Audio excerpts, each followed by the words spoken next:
Hey, what's going on? My name is Coach Lee Hopkins. My pronouns are he, him, his, and you're listening to the Patterns of Possibility podcast. This is a podcast dedicated to helping you replace harmful patterns with new possibilities. In each episode, we'll explore topics that inspire you to be yourself, live your truth, and make lasting connections. In this episode, we're going to talk about breaking no contact with family. Here are 3 powerful lessons that I learned about breaking no contact, the expectations, what to do, if it's right for you to break no contact, if you're struggling to connect with your family. Are you ready?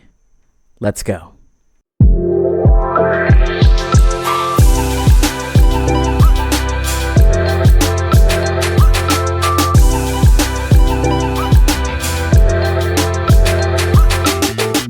All right, the holiday season is over. Who else is happy about that? Woo!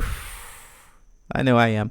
I don't really do too much of the holidays, just because I've had no real great, fun, joyful traditions around the holidays. And I think that's why I shy away from them. I don't like to celebrate them. And I've had to actually turn them into a new kind of, create a new kind of tradition for it, right? So I've been doing that for the last 5 years or so, just creating new traditions, looking what fits for me. But most people want to go home to their family because the entire country, it seems like the United States, everyone's like, you got to go home for your holidays. You got to go be with your family and you have to connect with them. And even if you weren't from a terribly abusive family, if you felt like you were the black sheep, or you felt like you didn't belong there, or you felt like you were underappreciated or overworked, or you're invalidated, then you would have trouble returning to that place because you wouldn't find joy in it. And you have the rest of the world saying, hey, you need to go back. You need to go be there. Just stuff your feelings. Eat that turkey. Eat the sides, whatever it is, get that mac and cheese, talk a little bit of ish about each other. And that's what family does. And it's not a big deal. But if you are sensitive and you feel your feelings or you feel invalidated, you cannot find joy in that space. And it's hard for you to want to go there. And then you have other people telling you that you need to be there. It just makes it a bit hellish.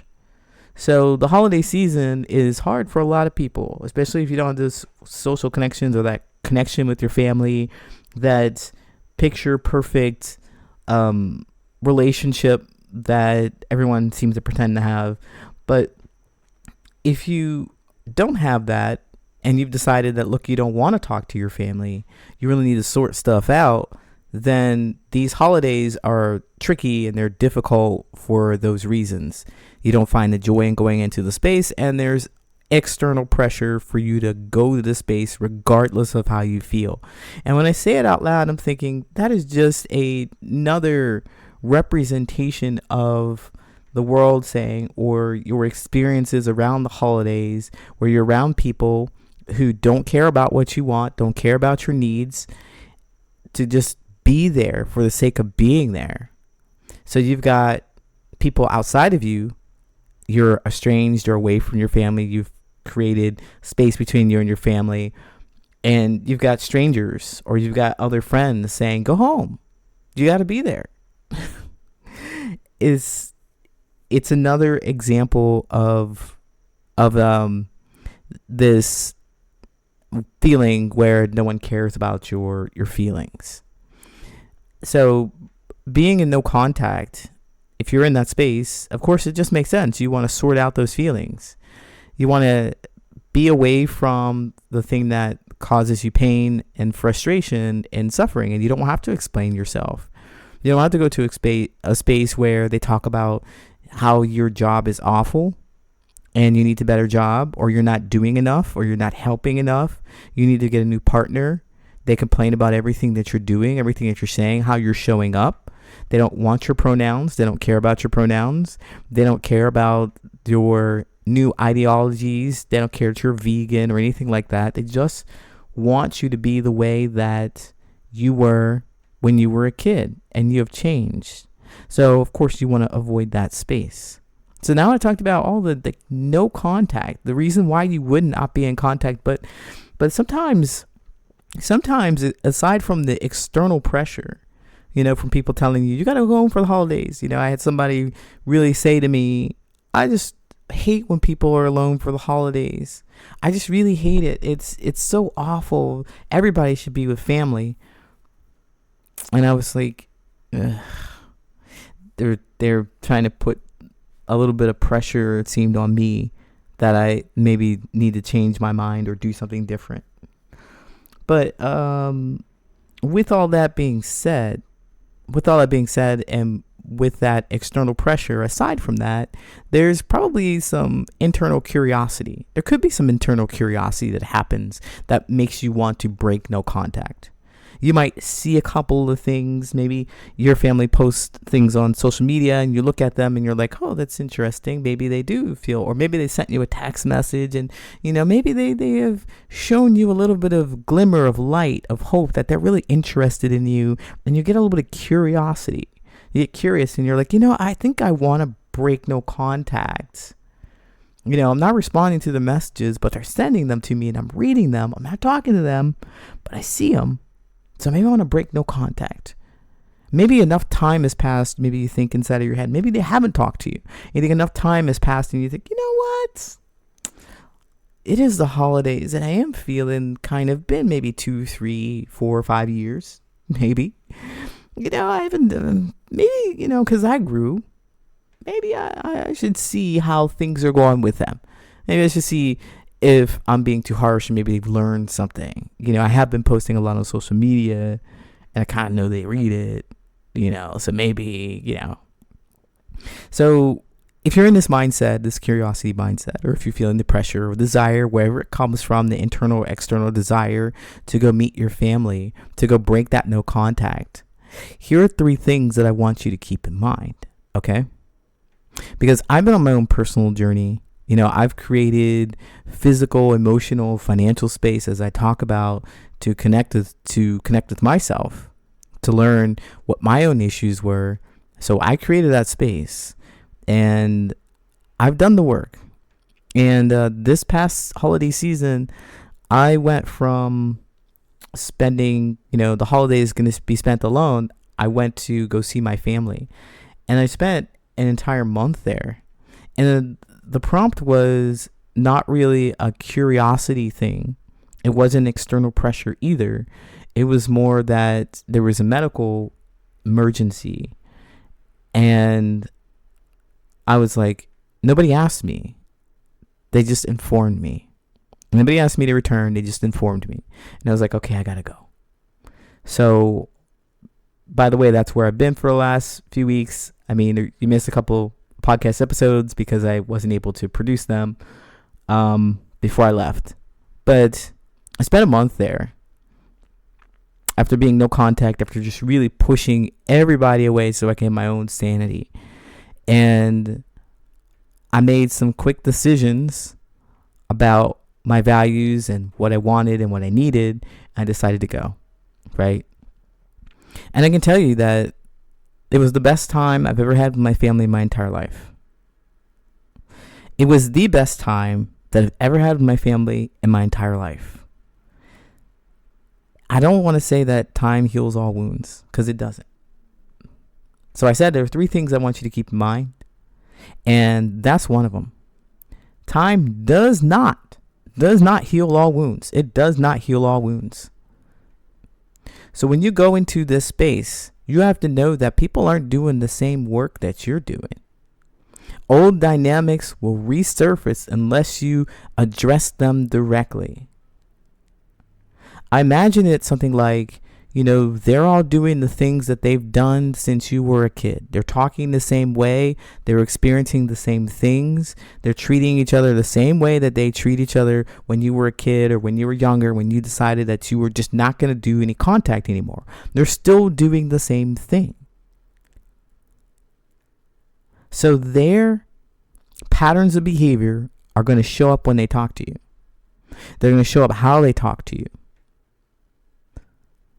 Old dynamics will resurface unless you address them directly. So when you go into this space, keep in mind, time does not heal all wounds. You might be triggered. You might be. You have to be prepared for that. The second thing I want to let you know, I want you to think about, want you to consider, is that this is your work. You do not expect them to change. The growth depends on how you respond. So your relationships, if you want this to be a new chapter, you are going to be the one that's going to be different. This is your work. You cannot expect them to be different people. You cannot expect them to show up in a different way. If they do, fantastic. Wonderful. We love it. If you feel heard and understood, great. But I'll tell you what, if you go in lecturing them about how they need to be different, about how you need to have your boundaries respected, how they need to do this, that, and the third, you are going to fall flat in your face. Actually, you're going to fall right into the same pattern that you were in before. Because all you did was argue. All they did was make demands of you, and now you make demands of them. Don't expect them to change. It's about you doing the work. So if you decide to go back, you need to be thinking about how you're not going to be blaming and judging. And that's one of the things that I really wanted to do when I was there. But I was like, no, that doesn't work. Everything I'm talking to you about, it doesn't work. Going and blaming and judging, that's just activating the same kind of pattern. The third thing that I want to have you keep in mind is that you are both the cause and the cure. And what I mean by that is that your presence may trigger old patterns, like I was saying. Your presence may trigger old patterns, but it is your responsibility to set the tone with healthier responses. It's your responsibility to set the tone. It's you who is not going to raise your voice, because that's what you did before. You know, because you've been gone for 2, 3, 5 years, things have changed, and they may want to blame you for that. Oh, you're a nice trigger. You're a nice lightning rod for them to bring all their drama and pain and frustration to you. And they might not even say it to you directly. They might say it a roundabout way. They might start a fight with you. You are the cause, the trigger, by just being there. Your existence is just there. You have to know that. It has nothing to do with you personally. It is their growth and their situation. It's what they were used to do. It's what they were used to doing. They just reenacted, like, oh, you're back. This is what we do. Like giving somebody a basketball. You dribble it. This is what I do when I see a basketball. I dribble it. This is what I do when I see you. We fight with you. We blame you. We dump stuff on you. You're part of the family. That's just how things go. Ugh. I want you to remember that you are the cause, in the sense that you're a nice lightning rod. You're an external representation of the frustrations or the fears or whatever's happening with them. And they're going to do what they do. But you're also the cure, in the sense that you cannot, if you do not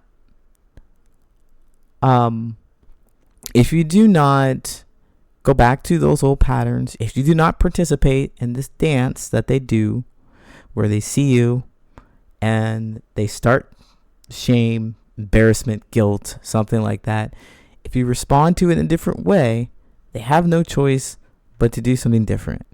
If you decide that you're not going to participate in it, my brother says that quite a bit. You decide whether you're going to participate. Decide if you're going to participate in this or not. If you're going to do the things that you did before, then you're going to get the same stuff. But you can cure up the situation by providing a new experience for them. A new experience in which you're not raising your voice and you're just having a conversation. Or you're making points, or you're not pointing fingers. You're not being judging. You're not being blaming. You're giving compliments. You're doing something else. But you will get healthier responses. So here are the 3 things. Time does not heal all wounds. Don't expect things to be different. 2, this is your work. Don't expect them to be different. Don't expect them to change. And it's going to be hard for you, and it's going to feel like you're doing all the heavy lifting. 3, you're both the cause and the cure. Just being there is going to trigger some patterns, but it's up to you to decide how you're going to handle them. So reconnecting, if you decide to go back in, the last thing I want to leave you with is the purpose of going back. If you go back and you expect them to be different because time has passed, because they're doing the work, because you think they're doing the work, or you saw some kind of text message that says, oh, this is hopeful, you may be in a bit of trouble. I don't want you to go back and do that. You have to have intention around why you're connecting with them in the first place. And I always like to focus on me. I always like to know what my needs, wants, and desires are before I go into any situation, especially a highly explosive or emotionally charged situation as dealing with family members. Keeping these things in mind and having a strategy for me has made it the best visit I've ever had, like the absolute best visit. And I plan on visiting again in a couple of months because I said I'd return. It was such a nice time that I'm going to keep this in mind again still. And I believe that we'll have a really fun and more connecting time. It's not based on any holiday or anything like that. Just I want to visit and I want to talk more. And I want to discover more. I really do want to be connected with my family members. I realize that this is all my work, so it is all your work too. Keep what I said in mind. You've got this. Do you want to feel more included at work or make a close friend to share your deepest thoughts and secrets with? In my 12-week coaching program, you will get step-by-step directions on exactly how to do that. And no, you're not going to learn to be interesting, entertaining, or outgoing because that's not authentically you. You will get powerful skills to overcome the fear of being misunderstood, judged, or laughed at so you can say what you really want to say. And if you don't know how to start the conversation, don't know what to talk about, or don't know where to find people that want to listen to you, this program is for you. You are going to learn strategic vulnerability. It's a powerful skill where you will discover your authentic self and set boundaries so that you can remove toxic relationships from your life and never open up to the wrong person again. Between now and the end of the year, I have room available for just a few new clients to join my VIP coaching program. If you want to start your new year off with the skills to make more meaningful relationships, then don't wait to make this change. Apply at the link in the show notes. Now it's time for your listener letters. If you'd like me to give you actionable steps to create more meaningful relationships with something that's happening with you in your life, you can write me at patternsofpossibility@gmail.com and I might read it here on the show. Someone I consider a friend feels like a complete stranger to me now. Here's the backstory. We've known each other for close to 20 years. The last few, though, felt like they were forced interactions. I used to genuinely love spending time with her, but our last trip I completely hated. Last year specifically, I feel like she's only interested in talking when it's convenient for her. She'd text and I'd reply, or I'd inquire what's going on, and I get no response. Anything I tried to plan, she declined. I even started mirroring how she's been communicating wise, and she hasn't noticed. The more I think about how we've interacted over the span of this friendship, I keep landing on I was putting in more than she was, unless it was something that interested her. Would it be best to just tell her I don't really want to be friends anymore, or should I try speaking to her about how I feel? Well, this is a great question, of course. Every question I pick is a great question. It's a great question. I appreciate that you wrote it. Yeah, so I've been 20 years, so that's a long time to just throw away a relationship. I use throw away because that's what you put in here. 20 years. I always advocate for a discussion. Like some people, I haven't known very long. I've already seen their patterns of behavior, and I know that they're not a really great fit for me. I'm willing to have a brief conversation but not more of an explanation. Like, I don't want to hear your whys about why you continually showed up late or why you didn't ask about how I was doing. I just figured that's a part of your character and that's who you are. I'm 40 years old, and when I talk to people who are around this age who are like that, who I'm making connections with, I just think, well, that's just not part of their thing. And furthermore, I don't want to teach them to do it. I don't want to teach them to reach out to me. I don't want to cajole them to contact me. And I don't want to try and fight them to respond to text messages that I send out to make plans. I don't want to do that. And so I realized, well, that's what you do. I don't want to hear your explanation of why you couldn't or why you can't or why you don't. It doesn't matter to me. It doesn't. I'm telling you, when you get this age, I'm 40, 41, be 42 this year. When you get this age, you look at these relationships and you think about how much time you have left and how maybe you've done the work and how you worked really hard to be intentional about connections, because it's not easy. It's really not easy to maintain relationships when you have a full-time job. Maybe if you have a partner, if you have kids, it's even more difficult. You have other things to do to survive, but this is part of it. This is part of it. I mean, making connections is part of it. And you don't want to teach people to want to be with you, because that's even more work that will feel like an obligation. You didn't sign up for that. You signed up for a buddy who understands, appreciates, and accepts you and will communicate with you the way you want to. So I said all that to say is that when I make new connections with people, if they don't show up the way I want them to show up, I have a conversation about it. I give them 3. I think maybe you've heard me say this on the podcast. I give them 3 and say, hey, this is something that was disappointing. And we talk. Not a long talk. And the second time it's like, okay, hey, wait, whoa, hey. If they've shown signs that they could be a good friend, but if this is a red flag or something, this is something I need to pay attention to or address, I'm going to have a conversation with them. And the reason why I do this is because I don't want to leave any space for me to think shoulda, coulda, woulda. What if I had talked to them, they just didn't know that they weren't doing the thing I wanted them to do or needed them to do? I don't want to leave space for that, so I have the conversation. And these are for connections that I recently met.